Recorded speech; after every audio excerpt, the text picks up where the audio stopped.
Hello and welcome Albion community to another Albion Online Dev Talk. Today it's finally time to share our plans for what's coming next to Albion Online. What are our plans beyond the Queen update? Well, with the Queen update we brought a revolution to Albion's outline gameplay, really reshaping the way large-scale gameplay is happening in Albion Online. But we didn't have time for another super important aspect, and that is solo and small group gameplay. And this is what we'll be focusing on next. For the improvement of solo and small group gameplay, we have two exciting features lined up. The first one is the Roads of Avalon. With the next update, we're planning to reveal these mystical paths through the mist that form an ever-shifting network of connections all across Albion, which only let through a limited number of players at each time and which only exist for a limited time in the world. In this way, the roads open up a vast number of opportunities for small-scale gameplay. As a solo player, you'll be able to explore these paths, you'll be able to find valuable treasure and activities along the way, you'll be able to use them for transportation, and you'll be able to share them with your guild for them to use. You can even use the roads to go directly from the Royal Continent deep into the Outlands, avoiding ganking at city portals altogether. Small groups will also find access to these roads, and even small guilds will be able to use these roads to find remote places to settle away from the hustle and bustle of the Outlands, and founding a sort of unique play style by living in the mists and having to find their way out of them every single day. Also in this update, we're going to introduce an entirely new type of solo dungeon, focused on players who enjoy PvE with the risk of PvP. These solo corrupted dungeons will be non-linear dungeons, full of possessed mobs which have been taken over by a demon from Albion's Hell Dimension. The dungeon is actually possessed and alive, and it will swallow up the player, closing the entrance behind them, preventing other players from following them into it. To get out, however, the players will have to fight their way out, killing the demon's minions, killing the demon itself, until an exit opens. Those players looking to PvP will need to side with the demonic powers of this place and use the energies to transfer to a different corrupted dungeon, hunting the player who is stuck inside.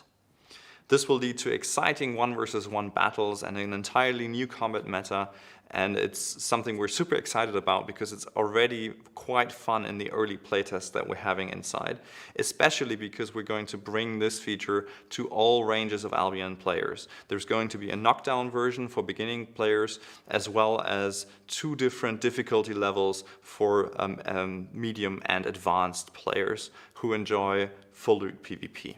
Apart from these 2 major features, there's going to be a variety of improvements that we're working on already that you'll hear more about soon. For combat in particular, we're planning to release a wave of balance adjustments to the current combat meta as the current season proceeds. We're also starting to plan our changes for the next guild season.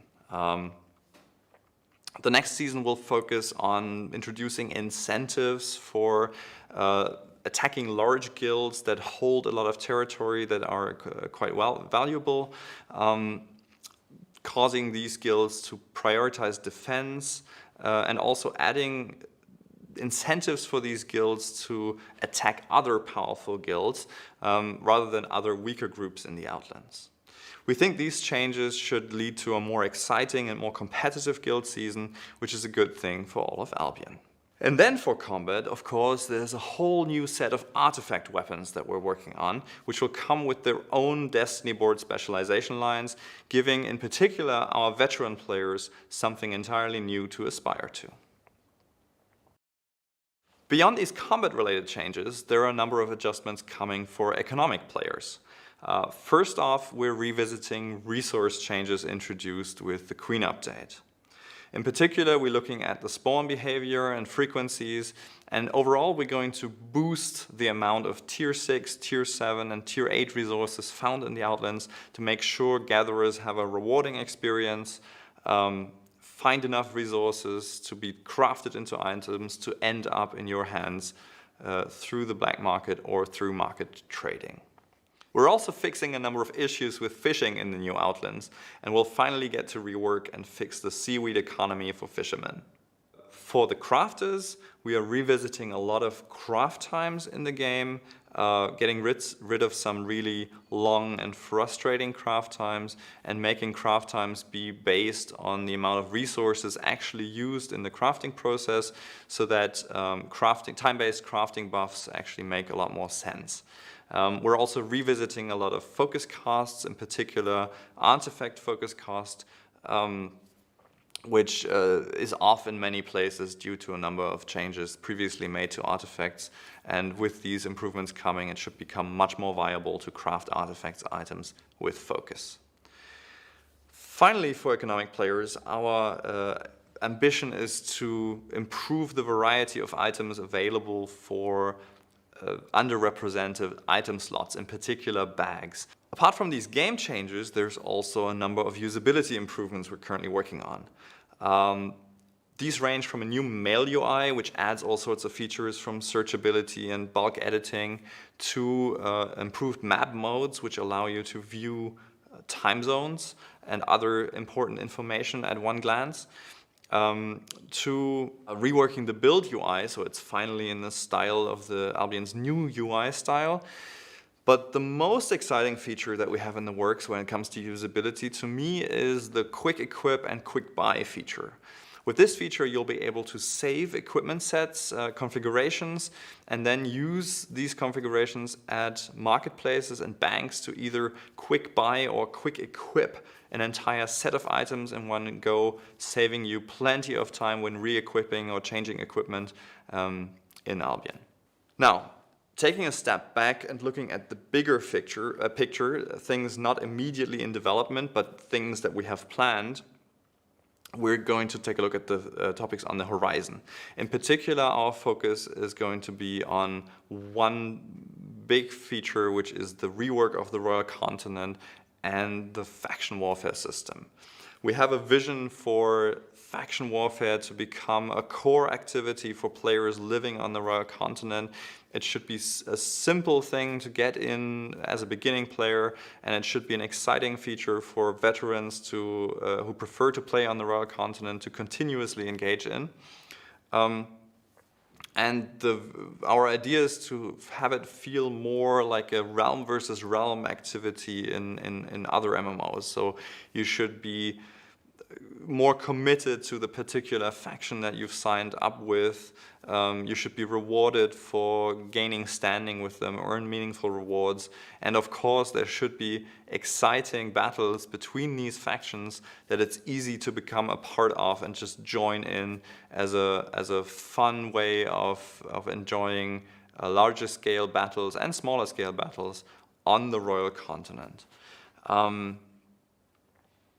In terms of the open world experience of Albion, we think the next step really is to improve the mount balancing and the variety of different mounts. Who's mounted on what mount plays a huge role when it comes to being chased in PvP and the different activities, and this really deserves a closer look. So we're planning to revisit all mounts, decide which particular role a mount should fulfill, improve the balance between the different mounts, make sure that not only the fastest and most expensive mounts can escape in a PvP situation. And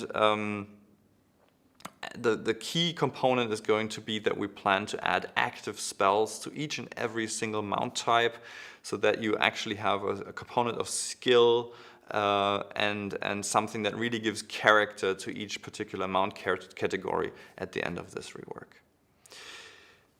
Finally, on the horizon, there are a number of things that don't have anything to do with the game itself, but with things surrounding the game.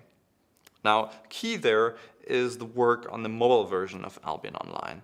We currently have a big rework of the mobile HUD and the controls in the making, and soon we'll be releasing this entirely newly layouted HUD and the joystick-based controls we've been building. There'll also be an auto downloader for patches on mobile, which will go into testing at some point. So there is a huge number of improvements coming for players playing the mobile versions. And of course, this takes us a big step closer to the actual release of Albion on the mobile platforms. However, we really want to take the time to give you a chance to test all of this and to listen to your feedback and to continue improving this version until we're really happy before we go into a proper release of the mobile version. That said, we can't wait for that moment where every player will be able to just pick up their phone and jump into their Albion character from their phone. Lastly, I should probably talk about some of the topics on last year's roadmap. If you check that post, you'll see that we achieved a lot of the goals we set out to do. But of course, some things remain unfinished, and we'll continue to work towards those. A good example of that is the better highlighting of PvP activities on the world map, guiding players to these activities, making sure that they know about them and that there is action whenever you go to one of these hotspots. We still believe that that's an achievable goal and something we should be working towards and will be working towards. Other features that you found on last year's roadmap have not disappeared, but instead have become part of the ideas that are going into shaping the features in this roadmap. So, for example, the gathering dungeons is an idea that is now included in the roads of Avalon. You'll be finding high-value resource spots within the roads that will feel really rewarding when you find them as a gatherer, and encourage you as a gatherer to explore this space as well. Now, the same sort of change can always happen with things we list on a roadmap. With things in development, you collect feedback, you see how something works out in practice, and you need to make adjustments to plans. So take everything we presented there today with a little bit of salt. That said, we're very confident in our features presented in this roadmap and really look forward to sharing more on them as development proceeds. Thank you very much for listening this long to our roadmap. We're very excited about turning our attention to solo and small-scale gameplay. It's something that a lot of you have been asking for, and therefore we're very excited to hear your thoughts and feedback on this roadmap release. Thank you very much.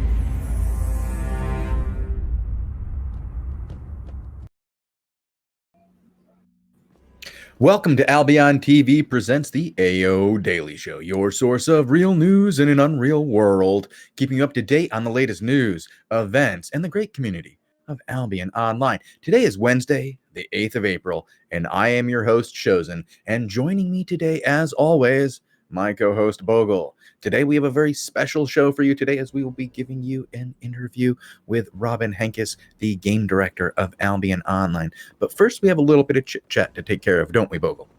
Yes, sir, but we just have a few small announcements before we get right into the interview, right? Yeah, we just have a couple of them. One, the Easter event has started. You can go and collect your eggs, guys. You can also look at the forums. There is a contest ongoing where you can count some egg baskets and win some special prizes. But we will talk about that in detail with the next show. Today is all about that juicy interview. Yeah, today is part one of a two-part interview. Yesterday, we were privileged to talk to Robin Henkys, CEO of SBI and game director of Albion Online, about the changes that were proposed in the roadmap. And we talked about the roads of Avalon. So that's part one. And without further ado, I want to get to that. But one thing I do have to do, Bogle. let people know the schedule for the rest of the week. It's going to be a very busy week for us. We have the roundtable tomorrow. But we are not. So we won't. We are not streaming that. We're just No. hopefully maybe reporting a little bit on that on Friday. Well, we're going to report on that on Friday. So we won't be doing the ZVZ show tomorrow. Instead, we'll be doing the ZVZ show on Friday. So we'll be doing the newbie show at 16:30, and then the ZVZ show at about 18 is when you guys see it, and then we'll be back on for 19. And tomorrow we're going to have part 2 of the interview. And Friday on the AO Daily Show, we will have a bunch of community stuff that we've collected over the last 2 weeks, as well as a bit of a conversation on the interview and the roundtable as well. So we've got a very packed show for you on Friday. Yeah. Shozen, should I play the interview? I think it's time for the interview. I guess one last thing, I will be giving away raffles during the interview. So keeping your eye on the chat there, because we will not announce them during the interview. They'll just be over there in chat scrolling by you. So enjoy this interview. We really had a great time doing it, and I'll talk to you guys later. Welcome to another episode of the Albion TV interview series. Today we have the great honor of interviewing Robin Henkys, game director of Albion Online. How you doing, Robin? Hey, I'm doing well now. Good to hear. We're also joined by Bogul. Go ahead and say hi, Bogul. Hello. All right. So the biggest thing that we should talk about right off the bat is this is impacting everybody in the world, not just SBI and Albion Online. But right now we're all stuck at home, and that goes for Sandbox Interactive. Now, from what I understand, you guys are all still working at home, and in the recent weeks, you've been pretty productive. You've released, is it 2 patches since you've done the work at home? Maybe. I actually missed a bit because I was out with the flu for a bit of it. But the team's transitioned completely to home office. We have the same procedures in place that we normally have. So we have a nice early morning, daily stand-up meeting with the entire team, all on Discord, and then we go. We have basically Discord rooms for every room that we normally have in the office. So you can basically just walk into a room and say, "Hey, I need to talk to this person." So we kept the structure, but we moved it into home office, and so far, we've been able to deliver the patches. It certainly will have an impact a little bit on the production of the bigger features, because some of those are a bit more difficult to organize when you don't see each other directly, and when communication is just slightly more hindered by not seeing everyone at all times. And we didn't have the time to really get everyone immediately equipped with web cam stuff. So right now we're working mostly with audio. Well, I think it's kind of awesome. It sounds it's almost like you guys had to become one of the guilds in Albion Online. We're all working through Discord here. I was like, oh, you probably have Zoom meetings and you're all professional. Nope. Discord. We're gamers. We're using Discord channels. We have our perms set up. This is what we know how to do, and we do it well. I like it. I like it a lot. Yeah, it's a really good opportunity also to get more. I'm old, and I'm older than I look. So I didn't grow up with Discord. That wasn't around when I was doing most of my gaming. So it's a really good opportunity for us to also use Discord a lot, because we have a lot of people on the team who are really familiar with it, but for some it's also the first experience with the tool. Well, it's good to see that you guys are using it. Do you guys still do your Discord parties and have a few drinks on the weekends? Get together, relax a little bit in Discord? I know that Lupac's been running parties on the weekends. I don't know about partying, but there is a secret gaming channel in our Discord where some of the people in the team have been playing Albion other games as well. Well, that's cool to see. I like that. Keep it friendly, keep everybody in contact, because it's got to be hard when you're not in contact, like you said, to keep development going. There's no, hey, look what I've done on the whiteboard here, let's erase this section here and just redraw it. There's not that visual connections. we really have a lot of cool tools nowadays, right? Like you can stream directly in Discord now, for example, Mhm. to the entire team. You have a lot of sketchboards, like in Slack, you can draw directly on a screen. There's a lot of cool tools for that sort of stuff, and we even have our our show and tell meetings where the team kind of shows off what they've been working on to the rest of the team, so we keep communication going. And we have channels where we share daily progress internally, so everyone kind of sees what everyone's been getting done and maybe where they're stuck and need support and so on.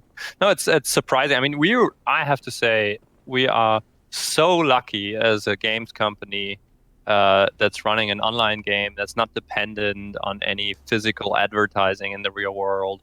That's not dependent on cooperating with many other businesses, because basically all other partners are also obviously at home. So organizing something like a publisher meeting would be hard.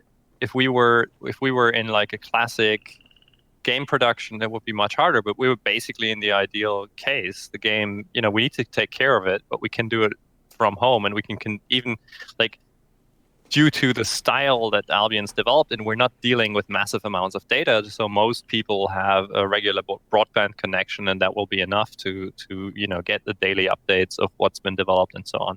So actually, I have to say, we're super lucky in that not only did we not have to shut down business, but that we can actually continue. And actually, we have an influx of players from everyone who's stuck at home. Yeah, we've noticed that. We've been, Bogul and I have been trying. It feels very much like that free-to-play weekend, where people just kept coming in and new players were constantly inbound, and they all needed just a place to go. So we've been doing our part on the front lines of this to just help new players get a new place in the world, some place where they can feel, welcome and enjoy it. Because there's so many of them. It's crazy. Of course, that so many people are picking Albion to play in this time, and picking out of all the great games out there, a lot of people are picking Albion to spend their time with. That's cool.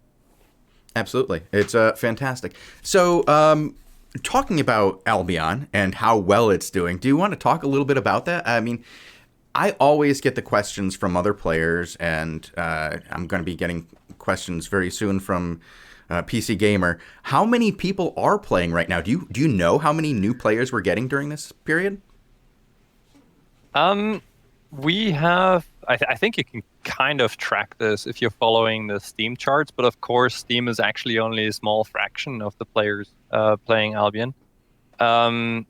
I think we're getting really close to 500,000 monthly active players.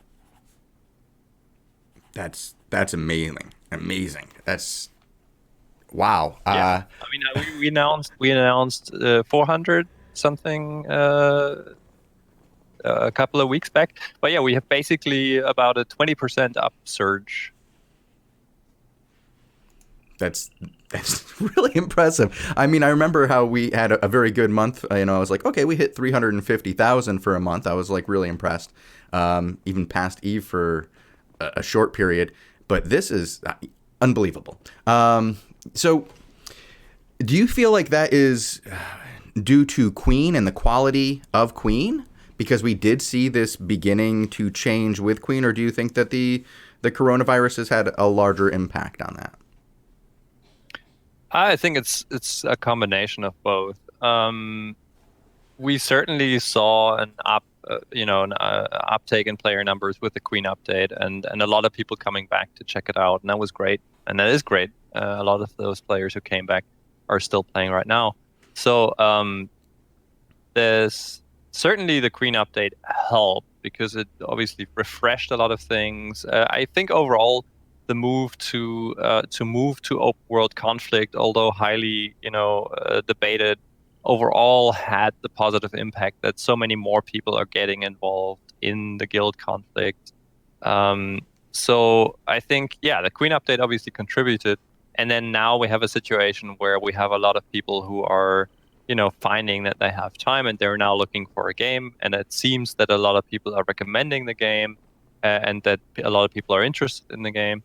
So I think the combination of the quarantine for many people and finding time together with the general uptake that we had with the Queen update is really good for Albion. I mean, if you look at other games, if you look at statistics for other games, you can also see that this has had an impact.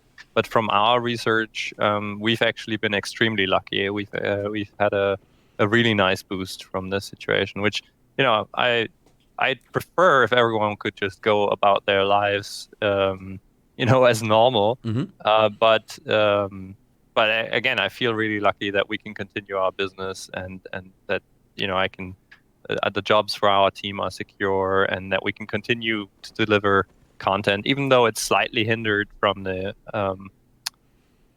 just the mode of operations. But actually, I mean, some of our people are finding that they can work more focused in the home office situation as well. So there are some advantages too.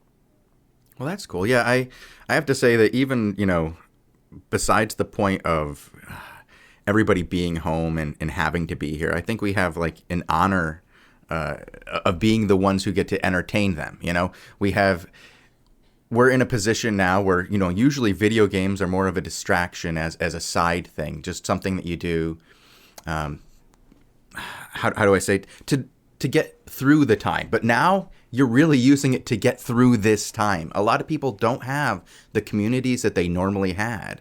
And now the online communities are their only outreach to the outer world in general. And so now these communities that we've been growing up in, you know, are now necessary for a larger part of the world. And I'm hoping that many people who are finding these communities for the first time stick with them as time goes on. Yeah, I mean, obviously, we're hoping that this is not only a temporary thing.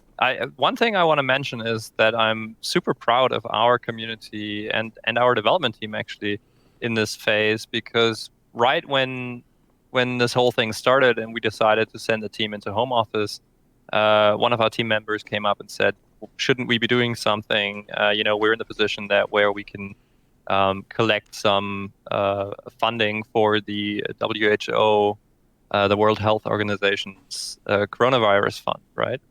And I said, sure, if you can pull that off from home office, if you can get that together, and then he organized it, and multiple people in the team came together and set up this Albion Online WHO fundraiser with the staff of Hermes and the avatar ring that you can get. And I was super happy to see that the community was very, very willing to jump in and buy this item for a good cause. Obviously, the fundraiser is still running, but we collected, I think, $30,000 on the first day. And final numbers will be announced, obviously, at the end of the collection period. But it's super cool, and I'm very proud of both the team and the community for coming together in a time like this. Yeah, and putting making a little bit of a difference. I think it's an awesome thing, and I really appreciate that you guys put the effort into doing it. I know I picked it up on the first day. I'm walking around with my staff, with my GM. It feels good. And anything we can do to help out in this situation, from in-game things to actual donations, is amazing. I think it's fantastic that we can help out in this situation, because we are some of the lucky ones. Like you said, we do get to continue to work. We are lucky enough to be able to even go to work every day because we can work from home, and this situation isn't hurting us in any way yet. So we're very lucky.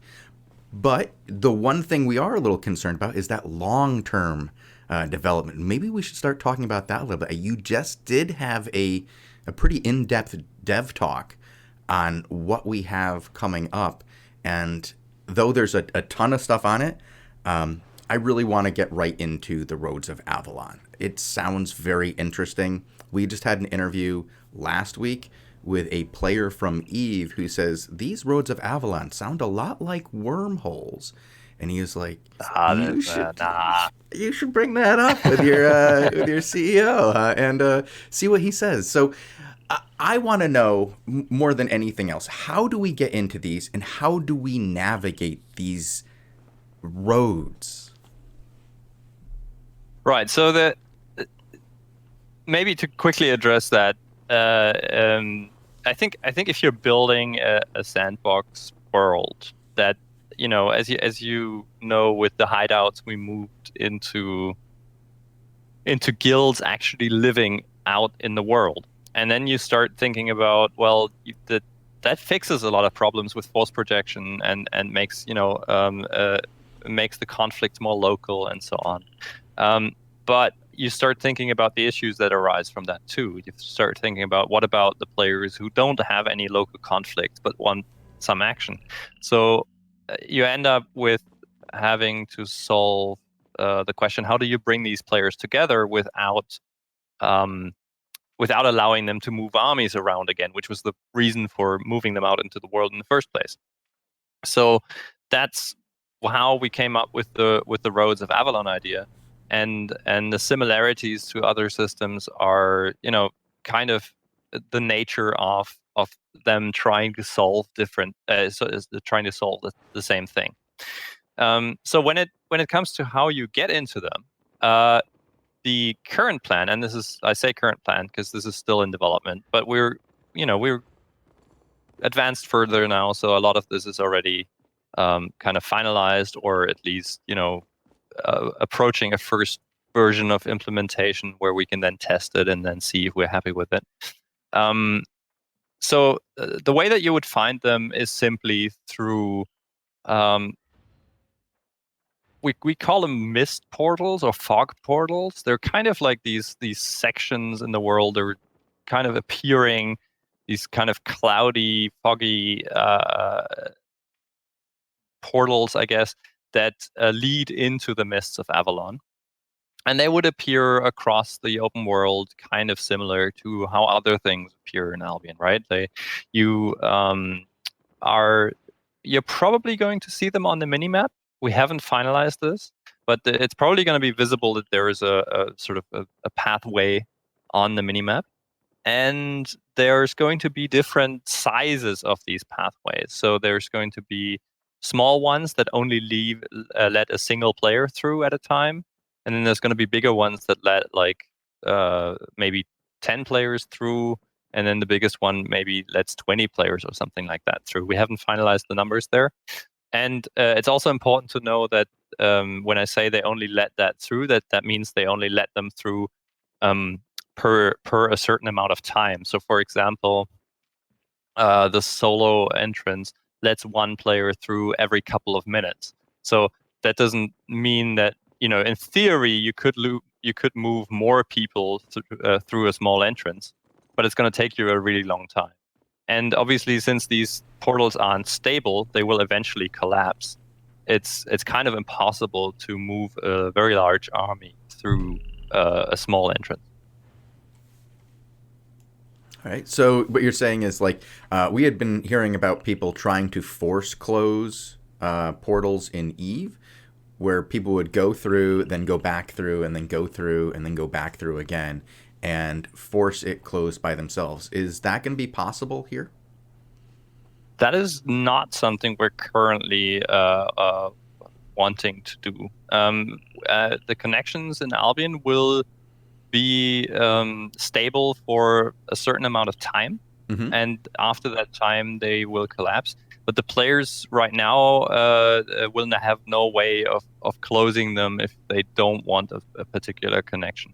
That may be something that we will evaluate the further we get with this whole thing, but right now that's not the plan.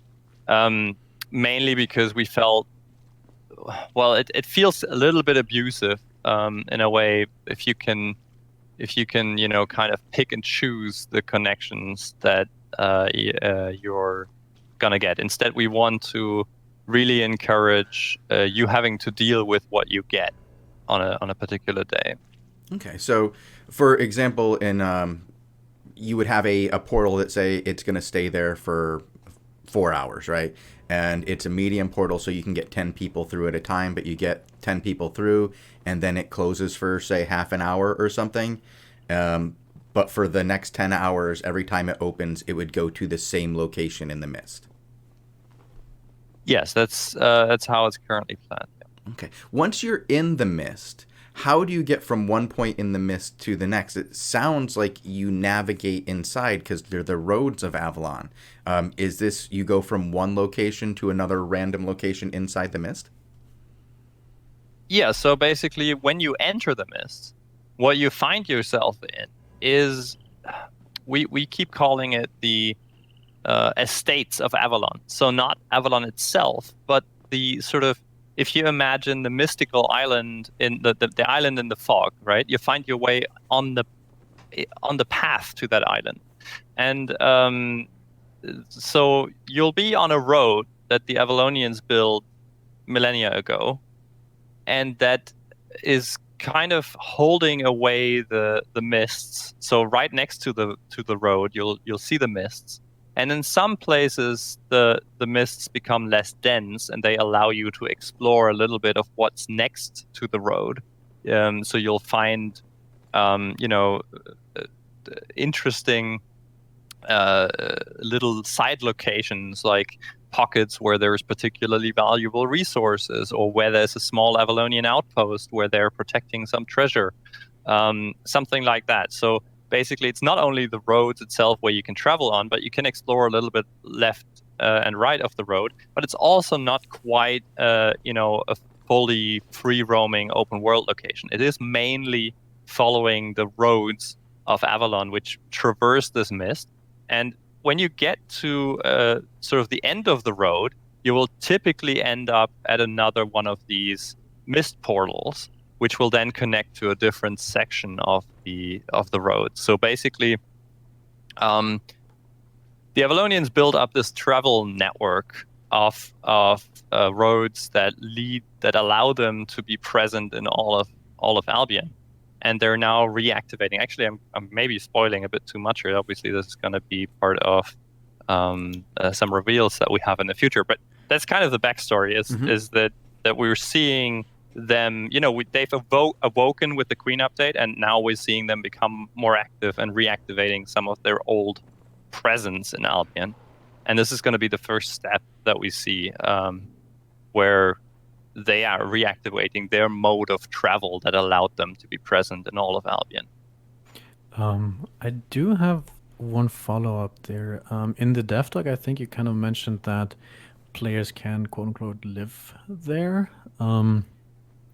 Can I, in the side pockets, put down a hideout? So the current plan is not that you can put a hideout in every location in the roads, but that there are particular places that are connected via the roads where you can do that.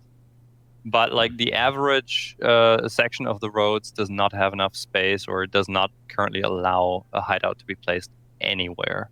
The reason for that is that we wanted,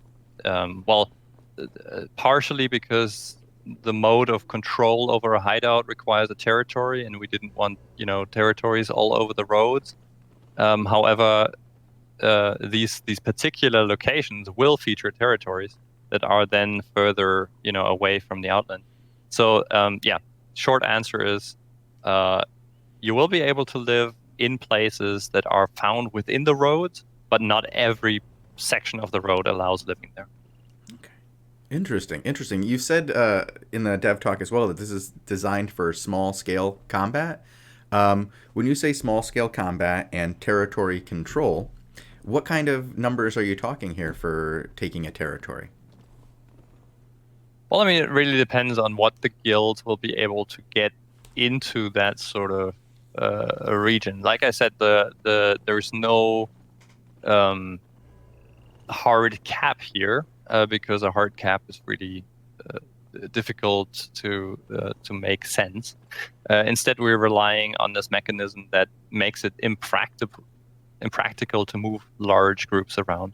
What we're expecting is that there'll be a lot of people using these roads in very small groups, so maybe 1 or 2 people, who are mostly either using it for traveling from one place to the other, or for hunting for valuable treasures in the roads, or valuable resources in the roads. And then the second type of group we're expecting is somewhere in the range of 5 to 10. players that are maybe hunting for the more difficult locations within the roads, or who are using this to travel to their guild, to and from their guild locations in the roads. Obviously, the guilds in there might be a bit bigger, but we don't really expect them to reliably be able to shift groups that are more than 5 to 10 people. The larger entrances, the 20 man entrances, will be much more rare. So they will be there occasionally, and there is also a little bit of content in the roads for groups of that sort of size, of around 20 to 25 people.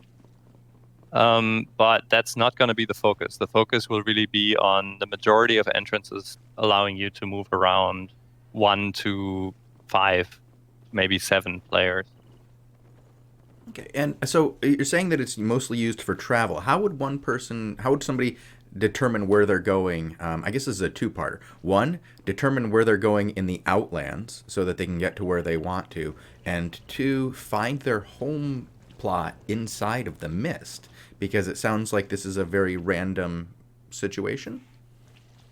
Yeah, so I mean, if you are looking for your home plot from the outside and you have nobody on the inside, then that's going to be an extremely difficult task.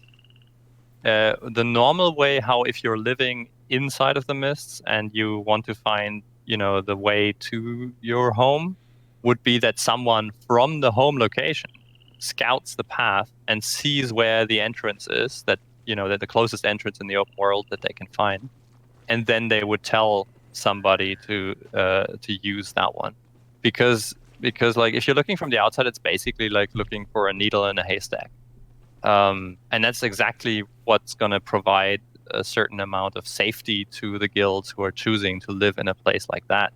But it also means that they have to deal with additional challenges, that they have to make sure that they get back to their home location before the open connections to that place collapse, because otherwise it might get really tricky to get back. Very interesting. Also opens up a new opportunity for spying. Interesting. So as far as the traversal into the Outlands, so how does that work? Do you go just into the Mist and then you're teleported to a random location in the Outlands? And if you're in a random location in the Outlands, how would you get back to where you want to be? So the roads or the Mist, the roads locations don't just completely randomly connect. There is there's a very intricate set of rules that govern kind of how these roads connect, and that's something the players are going to have to discover. But in general, when you enter from the Outlands into one of these places, you're more likely to start in a place that typically is connected to the Outlands. And then you have to traverse the road to find your way to maybe a place that's more typically connected to the Royal Continent.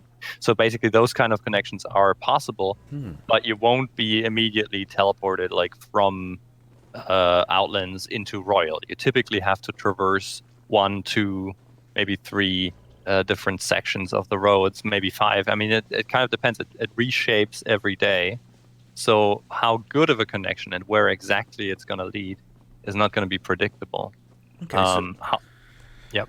So as a follow-up to that, what you're saying is, so you would enter from the Royals into a style of Mist that, or a section of the Mist that connects to the Royals in general. And these tiles would all have many portals that are connected to the Royals.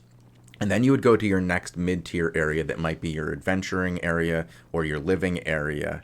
And then you'd go again to your third area, which is the connected area to the Outlands. And if you made that trip once in a day and you remembered the tiles that you had to get through, you'd be able to find your way back. Yeah, pretty much. I mean, you'd have to kind of take care that you take a look at all the lifetimes of each of the connections, and we'll probably make those visible, so you can kind of predict how much time you have until you can return. But yeah, that's kind of how it would play. I mean, I don't want to spoil the details of how all of this is constructed, because there's going to be a lot of detail to the different locations you can find in there, and the quality of those, obviously, and how deep, how far away from the open world they are. So there's going to be a lot of rules for the players to figure out and kind of become experts at navigating the mist. All right. Well, I think you gave us a lot of information there. There's a lot more questions we could ask, but it sounds like we've already dug in quite a bit. So why don't we move on to corrupted solo dungeons?